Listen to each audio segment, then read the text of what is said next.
Hey, I'm Tim Riley, a wedding and portrait photographer and one of the owners of the RPG Key Company. Today's video I'm going to be showing you how our studio uses the RPG Key for high-speed editing. The first thing we have done after installing the RPG Key is we've selected a number of presets that we commonly use by putting a name and a number in front of them. So we've got like a low contrast black and white, we call it 04, so that it connects to the number 4 button on the RPG key. We've got an 07 for aged. We basically put a number 1 through 16 in front of our favorite presets. Additionally, in the library mode, we've gone ahead and we've set up our filters. We've enabled our filters right here. And then we're going to go and we're going to select filter by flag. It's our workflow theory that we like to reject images as opposed to starring them and then going back to them. So we edit out as opposed to edit in because we only like to look at our files once. I'm never actually going to look at this file after today because I will have made the changes I want and moved on. When I get to the end of 2,000 or 3,000 photos from a wedding, it feels good to be done. The last photo is the last photo, and I can move on to another job. So here we go. I'm going to narrate as I edit. So this particular file, I'm going to bring the exposure down a little bit. I'm going to increase my blacks, and I'm going to put a vignette on it. Okay, and I'm going to go to the next photo, and I'm going to hit the paste last key to do all the same things again. And like that, I'm going to increase my exposure a little bit more, and there we go. Okay, this file here, I don't like it, so I'm going to hit the reject key, and if you watch, right as I hit it, it's going to drop out of sight because I've set up my filters. So reject, boom, gone. Reject, gone. Okay. I like this file. It's a little bit bright, so I'm going to bring my exposure down. There we go. And doesn't need anything else. This file needs the exact same thing. You know what? I'm going to make it grayscale. And I actually don't like it, so I'm going to get rid of it. This one here, I really like this file. And so what I'm going to do is I'm going to hit the virtual copy button, and you'll see at the bottom of the screen it duplicates. Okay, so now I've got an alternate version, and I can feel good that the customer is going to get to see the original color, which I really liked. But when I took this photo, this is what I had in mind, was making the eyes pop a little bit, which is just a preset we have. Okay, there we go. Exposure up, a little temperature, and a little recovery.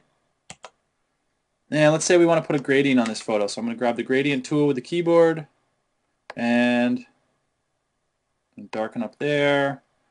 And we're going to go to new. We're going to do another one over here. Just focus on the customer a little bit more. And let's do another one. There we go. I like the way that looks. It's very unique. It's kind of almost like a hand vignette. We could have done it with the retouching brush and exposure, but I like that look. So I'm going to go to the next file. Okay, so I'm going to hit paste last. Okay, and I'm going to grab my gradients because my backgrounds are pretty blown.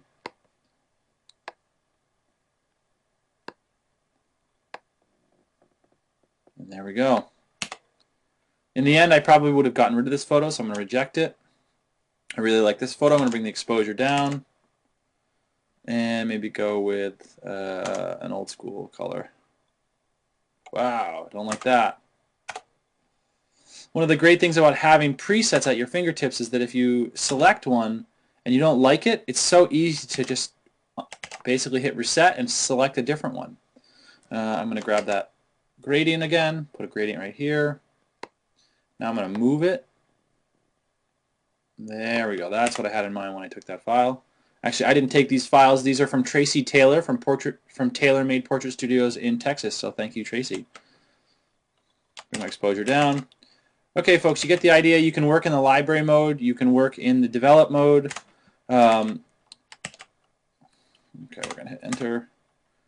We're going to bring the exposure of this photo down. Put a vignette on it. Exposure up. Our workflow is, of course, we're power users of the RPG key, so we obviously are a little bit faster than you might be right when you get it. But most people find they can cut their editing time in half with the RPG key because they're not navigating their screen looking for adjustments. If you were to watch me make some edits here, I'm going to edit with my mouse for just a second. So we're going to go to the next photo. I'm going to go to bring my exposure down and my recovery up. And now I'm going to go to the develop mode and I'm going to look for that vignette. You get the idea. It's laborious at best using a mouse with Lightroom, and with the keyboard. Once you've learned the location of the keys, you should be able to cut your editing time in half without question. Most people find they can cut their editing time by about 80% with just a little bit of training.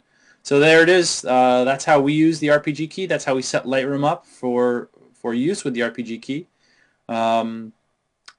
You're welcome to try the product. People who make the jump and make the investment, we train them personally over the phone how to use it, and we guarantee it. So if after a month you decide it wasn't a worthwhile investment, we are happy to give you your money back. I hope you learned something today, and thank you very much.